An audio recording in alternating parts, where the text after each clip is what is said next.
Well, good morning. Thank you for joining us on this hot, hot.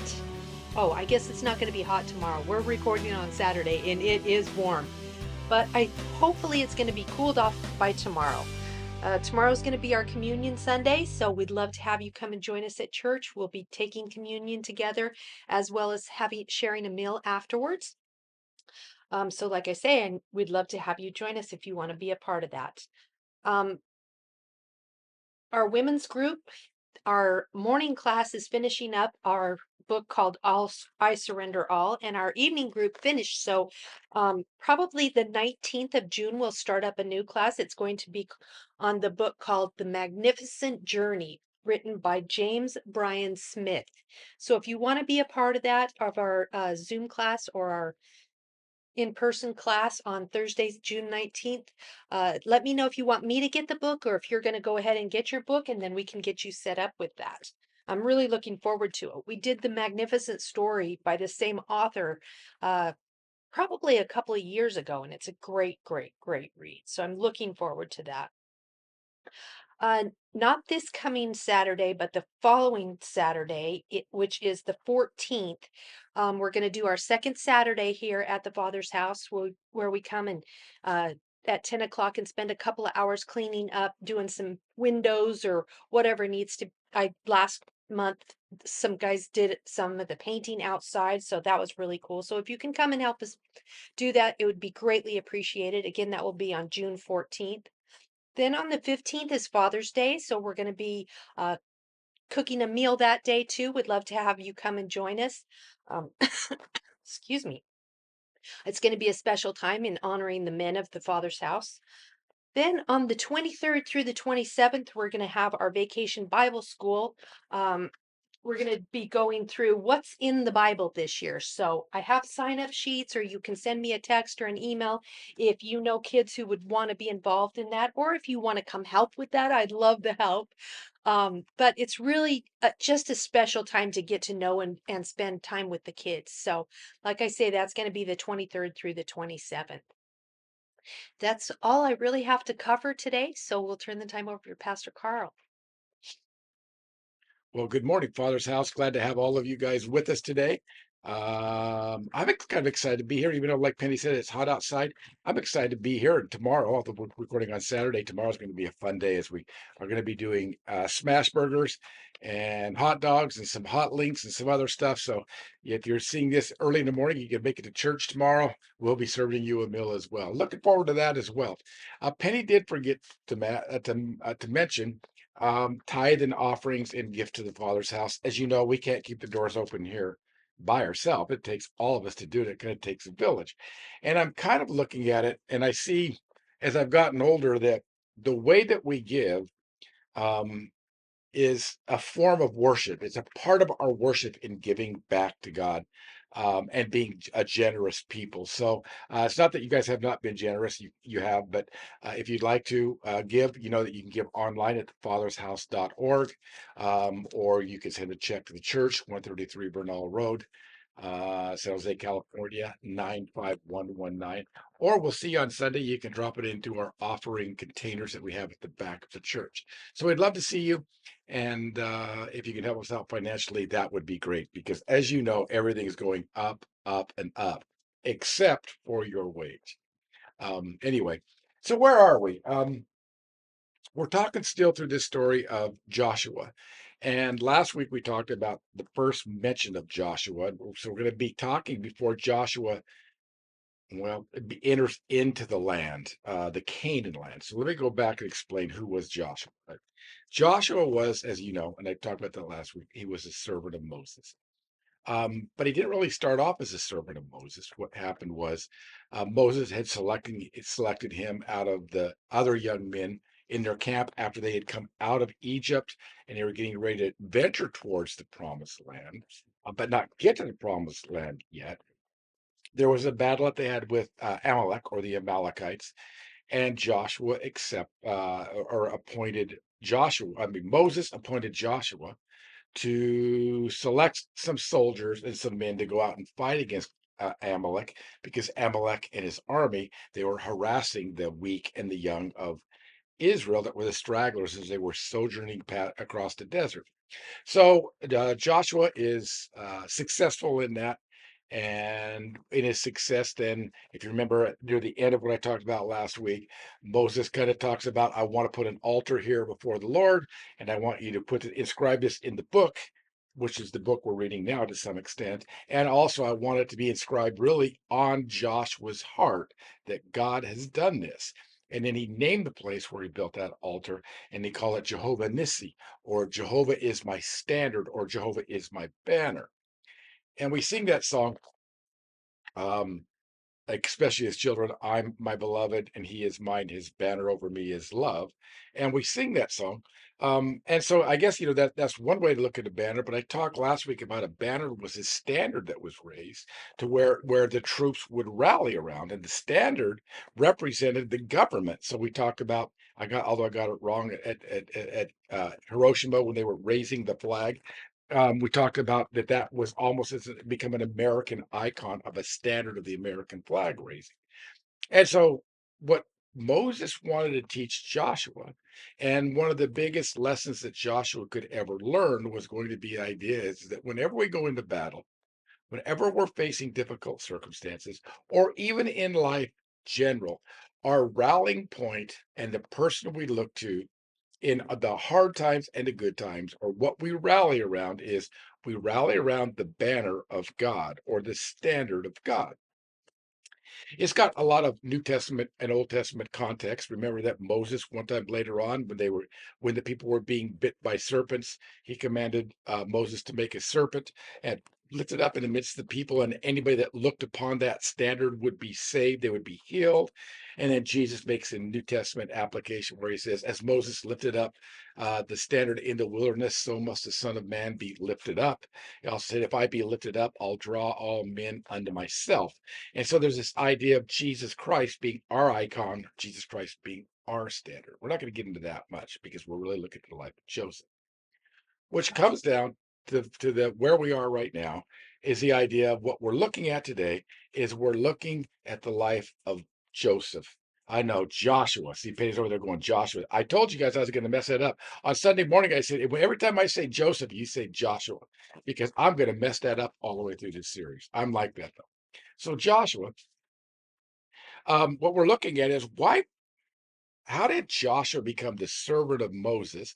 And later he's going to become the successor of Moses.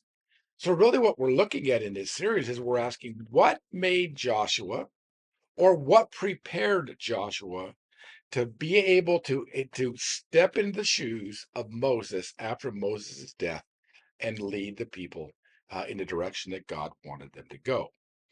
And that becomes important. It becomes important in our lives because God has a destiny and a plan for you and for me and for anybody else that is a Christian.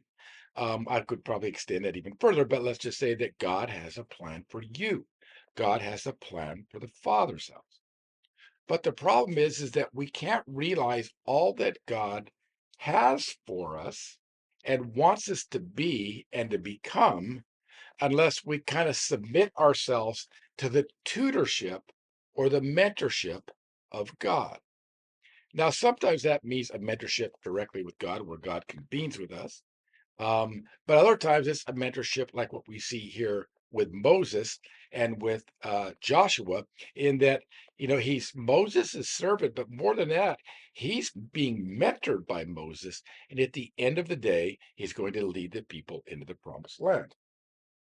So the first lesson we learned was in his journey is he began to understand, and which becomes a spiritual principle for us to live by, is whenever you're in trouble, or whenever you are going into any kind of encounter at all that requires any kind of interaction with, with other people in maybe a negative way, like a war, or like they would fight against the Amalekites, or whenever you needed the people to rally for one reason or another, what Joshua had learned from Moses was that you rally around God. You don't rally around anything else, especially as a Christian and as a Jew at this time, other than around the idea that God is your standard.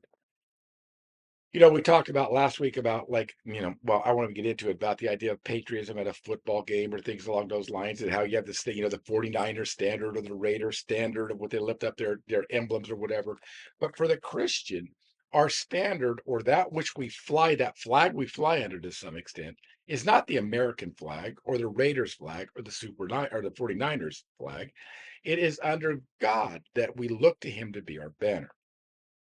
So we're going to pick up the story now and look at a second trait of what it is that Joshua learned in his dealings with Moses. I'm going to read two texts. One of them is going to be before the story I'm going to tell you, and the other is going to be after the story I'm going to tell you. So we're going to pick up here in Exodus. We were in Exodus 17. We're now in all the way down into Exodus 25. I'm sorry, 24. And it reads as follows, picking up in Exodus 24, verse 9. Then Moses went up with Aaron, Nadab. Uh, no, I'm going to go to verse 12.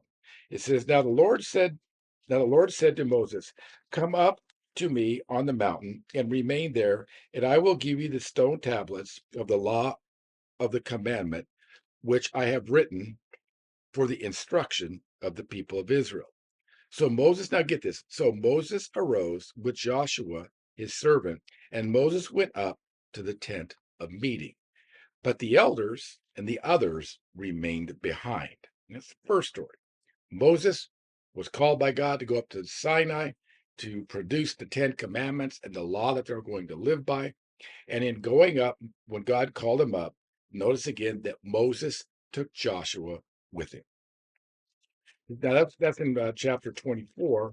Now we're going to go back because there's a lot that's going to go on. We're going to tell a story a little bit, but we're going to go all the way back now to Exodus chapter 22, and we're going to go to verse 15, and I'm going to tell the story in between. Then Moses turned and went down from the mountain with the two tablets of the testimony in his hand, tablets which were written on both sides, and they were written on one side and on the other. The tablets were God's word, and the writing of God was engraved on the tablets. Now, when Joshua heard the sound of the people as they were shouting, he said to Moses, There is the sound of war in the camp. But he said, It is not that Moses said, but it is not the sound of the cry of triumph, nor is the sound of the cry of defeat, but it is the sound of singing that I hear. And so Moses and Joshua are going to come down the mountain to fight to their dismay. This story that I want to tell you about. And the reason the reason that I don't want to get into a lot of reading is because if you read too much text, it tends to get really muddy. So I want to set the scene. The children of Israel have come out of Egypt, and in coming out of Egypt, remember that they had been enslaved for 400 years. Well, not all 400 years, but they had been enslaved, or they had been there for 400 years. So the Israelis, the Israelite people, or the Jews at that time, they only knew slavery. They didn't know any other way of being than being a slave. So it's not like they knew what it was to take on the responsibility of being a free man, being responsible for your own actions, for your own welfare, and about how to even set up a society. So God knew that under the auspice of Moses that he was going to have a big task in creating a people for himself that were going to be a people that he could dwell with and that they would worship him. So they come out of the wilderness, and as they come out of the wilderness, the first thing that really happens is this battle we talked about with Amalek, and Joshua is selected. Now God is wanting to talk with Moses, and he's wanting to uh, begin to build the Constitution or to build the social construct, a social contract of what it is and how it is that God wanted his people to live their lives. It's the same way that when we think about in our times, we have a social contract, which we call the Constitution, right? The Declaration of Independence, the Constitution, and then we have all these different laws that we live under.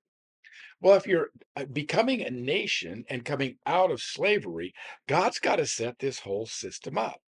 And as you know, this isn't going to be a quick, like, well, gee, we can set the system up in a day. If you've got somewhere between 600 and a million people that you're responsible for, there's going to have to be quite a few laws that are going to be in place as to how we live in and of society. So Moses is called up to the mountain, and he says, Moses, I want you to come to the mountain. And when you get to the mountain, what I'm going to do is I'm going to give you the law or the commandments that I want our people to live by. So Moses proceeds up the mountain. And when he goes up the mountain, he says, come on, Joshua, you're going to go with me. So as they're going up the mountain, as they're going up towards the summit of the mountain, Moses turns around and says to Joshua, stay here, keep guard, and wait for me. And I'll return to you. And when I return, we'll go back down. So Moses goes up on top of the mountain. And what happens is the rest of the people are down in the valley with Aaron, his brother, Hur, the one that we just saw in the last battle we talked about last Sunday that held Moses' hands up and were the leaders of the people, and that Moses at that time had left in charge of the people. After some time, what happens is Moses isn't coming down. And I think that they thought that Moses should come down, like that day, or maybe they thought the next day. But then time kind of went on, and what happened was God was conveying to Moses what he wanted society to look like. But it took God 40 days to explain it to the people, or to explain it as to what he wanted the people to live. Now, so you've got Moses on the mountain, you've got Joshua keeping guard, and down in the valley, you have all the people of Israel with Aaron and Hur. Well, the people start to get a little bit restless because remember, they're not a people that have been really able to discipline themselves or self-discipline, I guess, or self-control. And they get restless because Moses isn't coming down. And you can kind of hear it. Well, Moses isn't coming down. How do we know if Moses isn't dead? It's been 40 days and we're just kind of stuck here in this going nowhere place. And so what happens is the people begin to demand of Aaron and Hur and the other leaders that they make an image of God and they will serve that image or that idol. And so what happens is Moses is up there. And as Moses is up there getting what it is that God, and with God being their standard, remember, and God being their banner, they're already looking for another image to be their banner, to be their standard. And so while Moses is up there and all is going well in Moses's mind, you have Joshua that's down on the side of the mountain that's been there for 40 days. And then you've got the people that are saying, we're demanding that you make an image. And at whatever image you make, what we're going to do is we're going to worship that God and we're going to serve that God. In other words, they were making a God for themselves in their own likeness and in the way that they wanted to do it. So what happens is that God is up there with Moses. And we'll cover this a little bit more next week, but God is up there with Moses, and while he's up there, God knows what's going on down below. They're making this calf, this golden calf, and so God speaks to Moses and says, "You've got to go down to the people because I want to tell you something. Now they provoked me with their jealousy because they're making a false god." And so what happens is they come back down as he's coming down the mountain. Joshua is where Joshua is supposed to be. Moses told Joshua to wait at the mountain where he was at the base of the mountain or where he was while he ascended up onto the mountain. And Joshua was there doing exactly what Moses had asked of him to do. The people, however, that were further down in the valley knew they shouldn't be doing what they were doing, but in their lack of discipline and their lack of being able to even think about what it was they were doing, it's almost like they're having a party because they're making a false god that they can worship and sacrifice to, believing that God is going to be the God that's going to lead them in their promised land. Moses comes down from the hill. As you can imagine, Moses is not very happy. Joshua is with him because Joshua didn't partake with the people in their idolatry. They get down there, and as they get down there, Moses begins to question Aaron, say, "What is the world is going on, and why are you guys? Why did you? How did this golden calf get here, and why are you worshiping it? What's going on here?" Now, I don't know about you, but sometimes I can come up with a pretty elaborate excuse for what it is that I do. Now, tell me if you were Moses, if you're going to buy this from his brother Aaron, this reasoning. Well, when you were up on the mountain, you were there for 40 days. We didn't know if you were alive or you were dead. We didn't know what was going on. And the people got impatient. So they decided they wanted to make an image that they could worship. So all of them started taking off all of their gold and all of their jewelry, and they brought it to me. And well, we made a fire. It was a big fire. It wasn't a small fire. We made a big fire, and we threw all of our gold, everything we had, in the midst of this fire. And as the fire began to rage on, pretty soon, guess what, Moses? Poof! This golden calf just appeared. Okay, it just appeared. So you throw your gold into the fire, and out of the fire, all of a sudden, this golden calf just appears. Now, let's face it, that doesn't really cut the mustard, does it? It's like, I don't think it happened that way. I think you guys made this calf. And now what you're trying to do is say that it was something that God produced, but God didn't produce this. This is an idol that you produced. What's going to happen in the next section we're going to read next week is the fact that God now is really not happy with the people, and he is going to want to destroy the people, and he's going to want to leave Moses to start a new people that would be the people of God. And Moses intercedes. These are your people. Please don't do that. And God changes the direction he's going to go.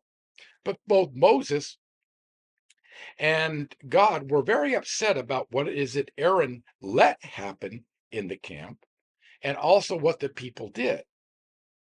Now, here's the rub on the story. As much as I said that this story is about Joshua, it's not so much about those events as much as it is where was Joshua at this time? Because we're looking at the life of Joshua. We saw in the first instance that Moses said, I want you to go and I want you to defeat the Amalekites. The second thing he says is, Joshua, I want you to stay right here and don't leave until I come back down the mountain. Now, Moses didn't know how long he was going to be there. He could have been there an hour. He could have been there 2 hours. He could have been there 10 hours, but he wasn't. He was there for 40 days, which kind of makes you ask another question on behalf of Joshua. I wonder how much food Joshua took with himself because he could probably be pretty hungry. He might want to go back down to the camp and get some more provisions and come back up. I don't think he probably thought about taking 40 days worth of stuff. But the interesting thing is that when the people got impatient and wanted to take matters in their own hands, Joshua stayed exactly where Moses had instructed him to stay, and he didn't leave his post. In other words, in the midst of that, and what was happening, it's almost like there was this example of, or an opportunity for Joshua to decide what he was going to do, who he was going to become. He could have either for 40 days stayed there and waited for Moses, or hearing the jeer going on down below, said, I wonder what's going on. I'm going to go back and participate with the people that are down in the valley. But Joshua shows a different spirit, a different attitude, a different posture than all of the rest of the people of Israel. So here's the difference. The difference is that Joshua chose not to fall to peer pressure, but to understand his direct relationship with Moses, and he's going to learn a direct relationship with God. And by that, Joshua begins now to set or to grow into a second level of maturity, where whatever it is that Moses is asking him to do, he's going to be obedient to the T of what's been asked of him. Where Aaron and Hur and the rest of the leaders were supposed to take care of the people, they neglected that and began to participate with the people. They didn't see what ultimately their role should have been. They became like the other people and they fell to peer pressure. Joshua, on the other hand, had some backbone about him to where he was able to stand in obedience to what it is that Moses had asked of him. So here's the rub for us as Christians. The rub for us as Christians, and especially North American Christians in the United States, is we've been taught a Christianity that doesn't really talk much about obeying God or even obeying those that are in authority to us in one form or another. I've often said, and I run into this from time to time with people that are emerging leaders in the church. They'll say, "Well, you're my pastor, and I just want you to know God called me to be for you to be my pastor, and I just want to be here and serve you in any way that I can." And whenever I hear that, the first thing I always think of is, well, you may say right now that God's called me to be your pastor, but I can tell you, I'll know I'm your pastor when I tell you no, when you don't get what you want and in the way that you want it. And if you're obedient and if you're humble enough to receive what I'm saying, then I'll be your pastor. But I know, because being in this for 26 years now, that just because somebody says I'm their pastor doesn't mean that I am. But it's almost like saying Moses taking Joshua, and it's almost like saying, well, I'm your servant. Moses, I'm your servant. I'm here with you. And Moses is walking up the hill and he says, well, I'll find out if you're my servant when I tell you no. Joshua passed the test. He passed the test and showed himself living with these or exhibiting these flying colors. He didn't do what the other people did. He didn't fall for peer pressure. And it's easy for us to fall for peer pressure. So, in brief, what is it that we can learn from the life of Joshua in this second instance? The first one is we rally around God. The second one is obedience for a Christian, or if you want to grow, is not an option, it's a requirement. You're not going to grow unless you're obedient. You're not going to mature in the things of God unless you're obedient to what God's calling you to do and your role in the church of what you know is expected of you in the church. And so it's almost like the idea of, let's say that you're called to be a Sunday school teacher, and you're going to be doing that for the next 4 or 5 months, and you're supposed to be there every Sunday, and you know when you're supposed to be there. And you decide, well, after 2 or 3 weeks, oh, you know what? Somebody invited me to go fishing, and so I don't think I'm going to go. I'll see if I can. If I'll call in and tell them I'm not going to be able to make it because I want to go fishing, and they can get somebody else to step in. And then maybe another 3 weeks later, somebody says that they want to go out to lunch or out to or out to do something. You say, well, I would rather do that. So you call the church and you don't do what you committed to doing. In other words, you weren't obedient to that which you committed. And there's a part where you become and can become or live as a flaky Christian that nobody can rely on. And there's no maturity there. It's almost the equivalent of going into a job, and you go into a job, and every time you get a chance to call in sick, or every time you get a chance to come in late, or whatever the case might be, you do it. And at the end of the day, you wonder why you're passed over for a promotion. And the reason is because you're not reliable. You're not obedient to the task and the job description that's been given to you. And so there's a part of it where Christianity, at least in these spiritual principles, they have practical lessons to teach us about the way to live our life. What we're going to see in the life of Joshua is going to become a great man. He's becoming a great man because he understands who God is. He rallies around who God is. And the second thing is he's going to walk in obedience with God because he knows that it will have benefits in the long run. So the question I've got to ask myself, and maybe that you have to ask yourself, is how obedient am I to the things that God's asking me to do? And we all know God's asking us to do different things. How obedient am I to that? Can I get better? And I want to tell you something. As you begin to become more obedient in the things of God, you will grow in maturity and you will find that God can't help but bless you. Those blessings may be intangible, but you're going to find that you're going to become a different person. As you're obedient to God, and as Joshua was obedient to Moses, I want to tell you something. There's something powerful and something profound that happens in our character when we choose to be obedient to our mentors, and ultimately to God. I hope you'll think about that today. Again, we're just building on these principles. God is his standard, God is his banner, God is the rallying point. And I'm going to be obedient to what Moses and what God asked me to do. Those are two spiritual principles that are going to lead him in a destiny that few men have ever traveled upon. God bless you. Have a great day. I hope to see you very soon.